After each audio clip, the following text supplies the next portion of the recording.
Those who had stopped paying attention, that he had just finished feeding 5,000 and now has instructed you to get in the boat because we are going to another destination, did not value the words of the living God.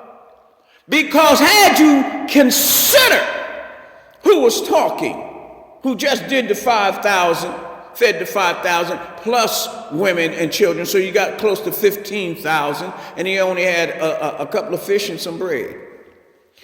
And he said, we are going there. That means that irrelevant, don't let nothing frustrate you between here and there. Don't let no detour nor distraction keep you from your destination. And see now, like the children of Israel, see, it was only a 10-day, 15-day, journey.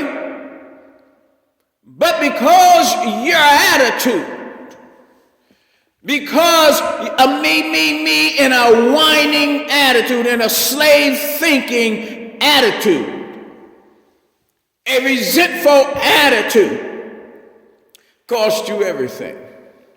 A bitterness, a deep-seated root of hatred. Yeah, you say, well, why is that? Because how can you come? First of all, God says, and let's read this here. Deuteronomy 11. He says in verse 7, but your eyes have seen every great act of the Lord which he did. Your eyes have seen every great act of the Lord which he did. Them 10 plagues should have more than convinced you, shut up, because it is him who is able, greater than Pharaoh. But instead, when you saw a blessing, you had criticism. You had ridicule. And see, I thank God for love. I thank God for his love. I thank God for his long suffering.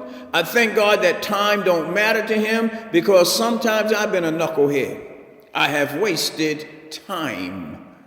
But because, like King David said, because of your long suffering with my knucklehead self, long suffering with my procrastinating self, long suffering in mercy with your kindness and your compassion and your caring and your forgiveness. David said, is this the way of a man? To do me like you're talking about. Is this the way? And this is why I say we have reduced God to the idiotical thinking and character